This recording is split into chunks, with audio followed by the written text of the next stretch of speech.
हर अमावस्या की रात जब चांद अपने ही अंधेरे में डूब जाता है, समय की सांसें थम जाती है और धरती पर उतर आती है वो परछाई जिसे श्राप कहते हैं। उस रात दिल्ली भी चुप थी।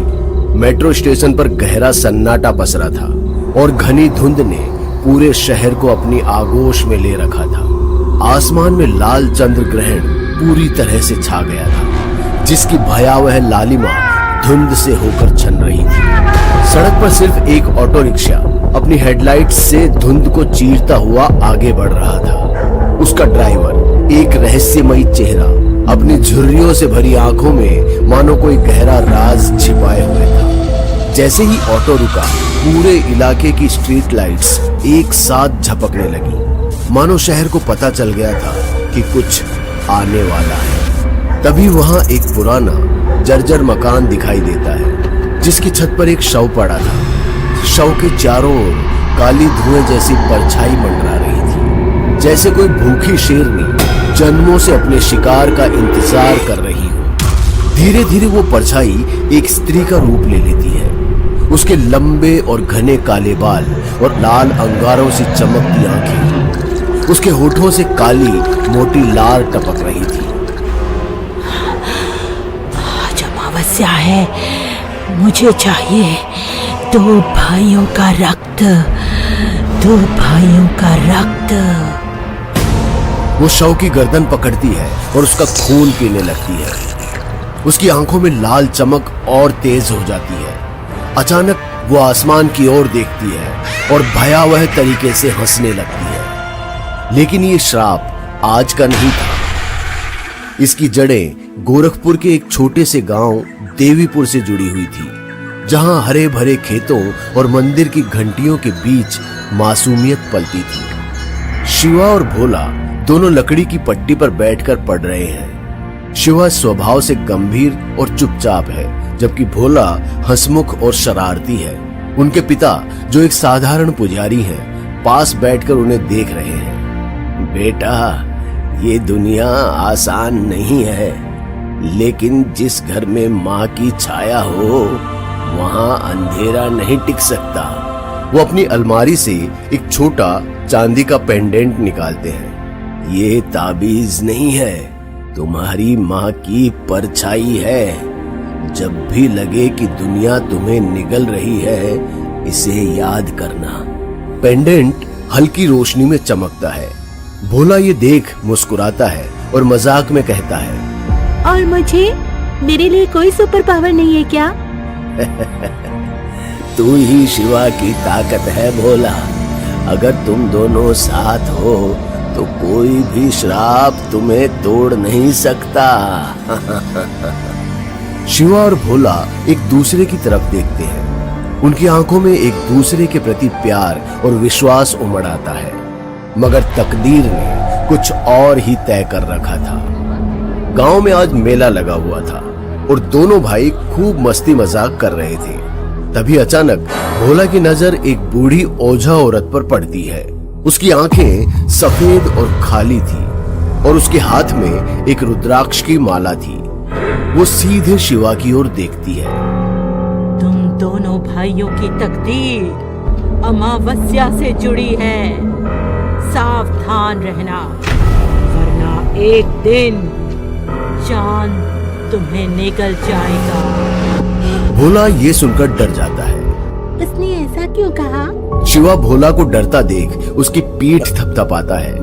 अंधविश्वास है, हमारा भविष्य हमारे हाथ में है। लेकिन तकदीर कभी किसी के हाथ में नहीं होती, वो तो बस खेलती है। दोनों भाई अब बड़े हो चुके थे और अपने गांव में दोनों ने टॉप किया था और उनका सिलेक्शन IIT दिल्ली में हो गया था। और इसी खुशी में पुजारी जी ने दोनों भाइयों के लिए माँ काली की भव्य पूजा रखी थी। रात में सभी लोग पूजा के लिए एकत्रित होते हैं और जोर शोरों से देवी की आराधना करते हैं। लेकिन मंदिर में पूजा करते हुए तेज हवा से दिए बुझ गए और माँ काली की आंखें लाल चमक उठी। शिवा और भोला ये मंजर देखकर सिहर जाते हैं। ये एक संकेत था जिसे वो समझ नहीं पाए। अंधेरा उनके पीछे चल पड़ा था।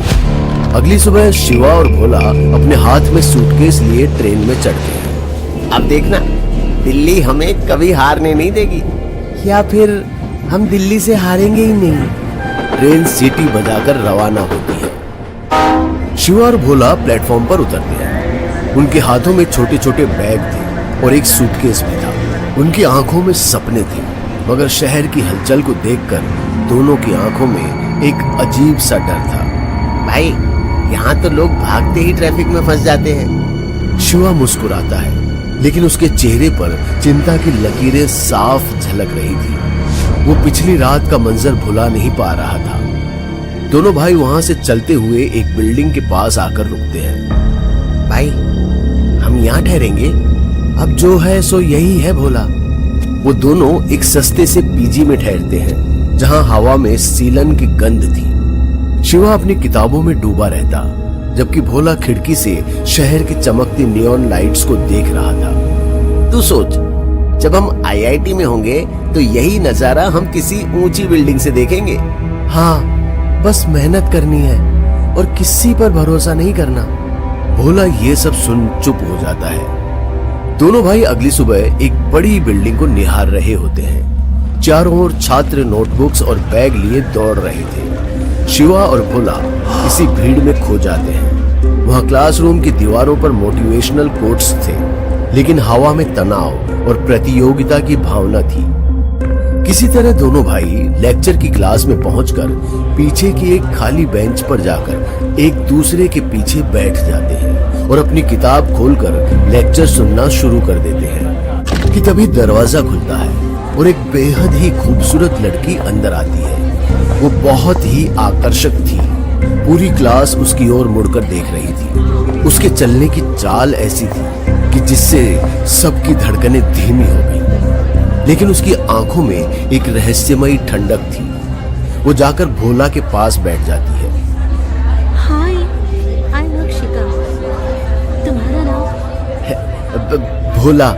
अक्षिका ये सुनकर मुस्कुराती है, लेकिन उसकी मुस्कान में एक अजीब अप्राकृतिक चमक थी। वहीं दूसरी ओर शिवा अपने नोट्स में डूबा था, लेकिन अचानक उसे महसूस होता है कि कोई उसे घूर रहा है। वो मुड़ता है और देखता है कि अक्षिका की नजर उसी पर टिकी हुई है और उसकी आंखें एक पल के लिए लाल चमक उठती है। शिवा चौंक जाता है, लेकिन पल भर बाद सब नॉर्मल हो जाता है। ये क्या देखा मैंने? वो कुछ देर सोचता है, पर इसे अपना वहम समझकर सब इग्नोर करके किताबों में दोबारा गुम हो जाता है।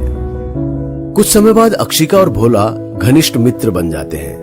दोनों की मित्रता इतनी गहरी हो जाती है कि दोनों को एक दूसरे के बिना सोच पाना मुश्किल ही नहीं, नामुमकिन होता था। एक शाम भोला और अक्षिका भीड़ भाड़ वाली सड़क पर चल रहे थे। भोला हंसता हुआ अक्षिका से एक मजाक करता है। अक्षिका भोला को ध्यान से सुनती है, लेकिन उसकी नजरें बार बार अंधेरी गलियों की ओर ठहर सी जाती हैं। तुम हमेशा ऐसे ही चुप रहती हो? भोला जी, चुप रहना भी कभी बहुत कुछ कह देता है। उसकी आवाज में एक अजीब गहरी कंपन थी। भोला ये सुनकर वहीं रुक जाता है। तुम्हारी आंखों में कुछ है, जैसे कोई रहस्य। अक्षिका एक ठंडी हल्की हंसी हंसती है। जनाब, लेकिन हर कोई रहस्य जानने लायक नहीं होता। वहीं दूसरी ओर शिवा किताबों पर झुका हुआ पढ़ रहा होता है। तभी अचानक हवा का झोंका आता है और उसकी किताबों के पन्ने अपने आप पलटने लगते हैं।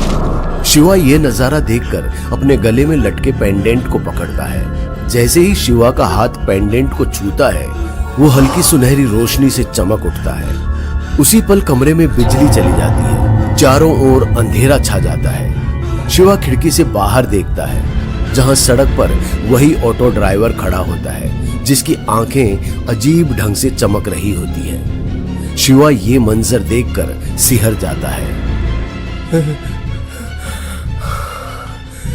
माँ। अगली सुबह लाइब्रेरी में भोला और अक्षिका एक ही मेज पर बैठकर पढ़ रहे होते हैं। भोला किताब पढ़ने का दिखावा करता है, लेकिन बार बार अक्षिका को ही देखता है। अक्षिका की उंगलियां धीरे धीरे किताब पर रेंगने लगती है और उसके नाखून काले और लंबे हो जाते हैं, लेकिन भोला ये सब देख नहीं पाता कि तभी अचानक शिवा लाइब्रेरी में आता है। उसकी नजर सीधे अक्षिका के हाथों पर जाती है। शिवा को देखकर अक्षिका पल भर में नाखून सामान्य कर देती है। भोला, तुझे कितनी बार समझाया है, ये लड़की ठीक नहीं है। अरे बस कर भाई, हर किसी पर क्यों शक करता है तू? अक्षिका एक अच्छी लड़की है और वो मुझे समझती है। अक्षिका हल्की सी मुस्कान देती है। शिवा भोला का हाथ पकड़कर उसे लाइब्रेरी से बाहर ले जाता है। शक सबसे मीठा जहर है। कॉरिडोर में आते ही भोला शिवा को झटके से रोकता है और अपना हाथ छुड़ाता है। भाई, अब तू भी मेरी खुशी का कांटा बनेगा क्या? हैं? वो एक अच्छी और सुलझी हुई लड़की है। कहीं ना कहीं मैं भी अपने आप को बहुत भाग्यशाली समझता हूँ कि मेरी जिंदगी में अक्षिका जैसी लड़की का आगमन हुआ। भाई, मैं उस बेचारी से अपने दिल का बोझ हल्का कर पाता हूँ। और भोला, ये तेरे मन का वहम है। अरे भाई, तू रहने दे, तू नहीं समझेगा। भोला इतना कहकर वापस लाइब्रेरी की ओर बढ़ जाता है और अक्षिका के पास आकर बैठ जाता है। क्या मैं तुम्हारे और करीब आ सकता हूँ? अक्षिका भोला की ओर देखती है। जनाब, कभी कभी करीब आना मौत के बराबर होता है। भोला ये सुनकर चौंक जाता है, लेकिन अक्षिका के आकर्षण में खोकर वो उसकी बात को नजरअंदाज कर देता है और दोनों वापस एक दूसरे की नजरों में खो जाते हैं। दिन का विवाद याद कर शिवा अपने पेंडेंट को देखते हुए सोच में डूब जाता है। तभी भोला अंदर आता है। भोला, ये लड़की तुम्हें बदल रही है। हाँ? अरे बस कर भाई, तू तो हमेशा ही मुझे कंट्रोल करना चाहता है। एक अक्षिका ही है जो मुझे समझती है। वो दरवाजा पटककर बाहर चला जाता है और शिवा अकेला रह जाता है। उस अमावस्या की काली रात भाईचारे में पहली दरार पड़ी और वही दरार अंधेरे का दरवाजा बन गई। भोला कॉलेज की सीढ़ियों पर बैठा कुछ सोच रहा था। तभी अक्षिका धीरे धीरे उसके पीछे से आती है। भोला, चलो मेरे घर। आज मैं तुम्हें अपना असली रूप दिखाना चाहती हूँ। भोला उसके जादू में डूब सा जाता है और बिना कुछ सोचे उठता है और अक्षिका के पीछे पीछे चल पड़ता है। भोला और अक्षिका एक ऐसी जगह पर पहुंचते हैं जहां तंग अंधेरी गलियां और टूटी फूटी हवेलियां थी। वहां हवा में भी एक अजीब सा सन्नाटा था। भोला अपने चारों ओर देखता है। ये कैसा इलाका है?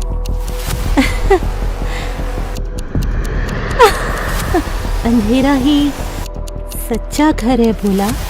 इतना कहते ही अक्षिका की आंखें पल भर के लिए लाल हो जाती हैं। एक भारी दरवाजा खुलता है। दोनों एक हवेली में प्रवेश करते हैं। भोला अपनी नजर हवेली में चारों ओर घुमाता है। अंदर धूल, जाले और टूटी खिड़कियां थी।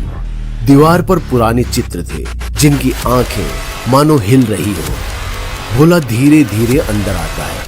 अक्षिका दरवाजा बंद कर देती है। दरवाजा बंद होते ही घड़ियों की टिक टिक शुरू हो जाती है और पूरा घर सन्नाटे में डूब जाता है। भोला कांपते हुए चारों ओर देख ही रहा होता है कि अचानक दीवारों पर लाल खून बहने लगता है। फर्श पर अजीब से प्रतीक चमक उठते हैं। वो अपनी नजर अक्षिका की ओर फेरता है। ये क्या है? मैं अक्षिका नहीं, मैं यक्षिणी हूँ। यक्षिणी वसुंधरा। अमावस्या की रात मेरी रात है और तू मेरा शिकार।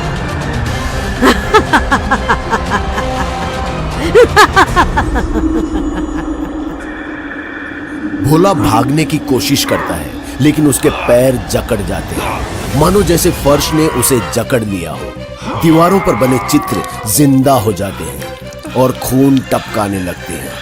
यक्षिणी हवा में झूल रही होती है। उसका चेहरा भयानक विकृत रूप ले लेता है।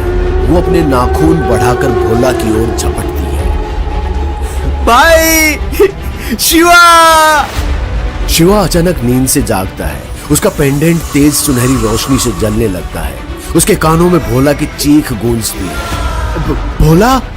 वो दौड़कर बाहर निकलता है, लेकिन वहां कोई नहीं होता। भोला अब पूरी तरह से लकवाग्रस्त हो जाता है। उसकी आंखों में आंसू थे, शरीर कांप रहा था। यक्षिणी उसके पास झुकती है। उसकी ठंडी सांस भोला की गर्दन पर पड़ती है। तेरा डर मेरा अमृत है और तेरी आत्मा मेरी कैद। वो अपने नाखून उसकी छाती पर गाड़ देती है और भोला दर्द से चीखता है। भाई!